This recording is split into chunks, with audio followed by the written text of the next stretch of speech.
All right, so I took the RunCam Wi-Fi link OpenIPC, stuck it into a 7-inch. This is the Darwin FPV 7-inch, and as you can see, I had to put the transmitter on top of the top plate just because that's not enough space in here. And I got the Betaflight OSD to work, so you can see that later. But anyway, got it to work, and I'm flying around here. It's a lot better in terms of latency because I have changed the settings to 120 frames per second at 720p, and I'm using my S22 Ultra, which is also 120 hertz display. So latency is a lot better now compared to the last test you saw on like a week ago. And when I'm close, it's great. I can fly pretty well. Obviously I'm in a more open area now, pretty good lighting. But you'll see as I'm flying around here, kind of going back and forth, I'm noticing kind of something weird, and I'm not sure how I'm going to be able to test this. This is something I'm feeling in the sticks and in the goggles or in the screen, the video I'm getting back. When I fly further away, and not really that much further away, I'm not that far away. And it's not like I'm getting breakups. Well, I'm getting some breakups, but it's not like the image is freezing or I'm just, not able to see any video. But I'm noticing the latency is quite a bit more at not that far away compared to close to me. I'm not sure what that is. This is just something I'm feeling. I'm just reporting what I'm feeling. And may have something to do with my settings. I'm not sure. So just noticing that as I'm going maybe like 50 meters away to 100 meters away, the latency seems to be increased.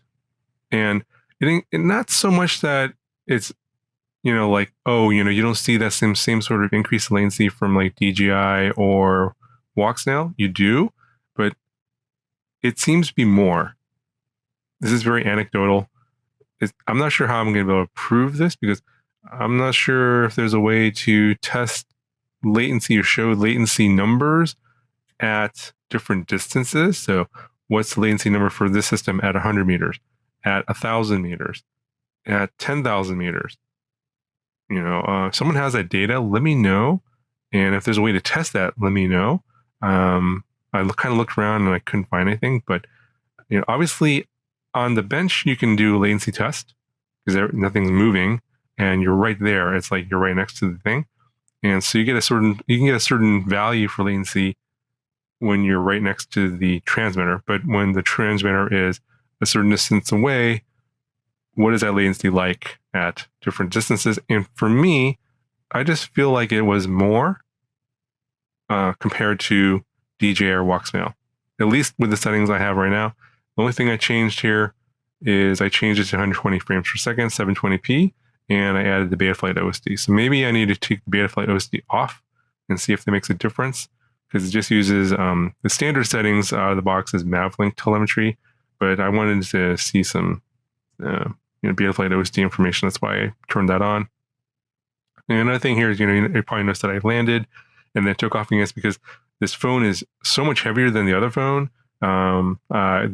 Basically the headset was sliding off my face, so I had to land before I crashed, and then had to readjust the headset to make sure the headset wouldn't slide. So I'm not going to be flying this setup too much more. I'm going to probably do one more like sort of penetration test, and then I'm going to try and build that ground station, the RADSA 03W, and then use some proper set of goggles that won't be dragging the display off my face. Anyway, just wanted to report my results here. You can sort of decide what you think of it. Let me know in the comments what you think in terms of like latency at a distance and what could be done about that in terms of testing. But I'm just reporting what I felt. That's all I can do. And we'll be doing some more testing. But if you have other sort of tests you want me to try out, let me know. Give me some, obviously specific details in the comments. That'll do for now. Talk to you guys in the next video.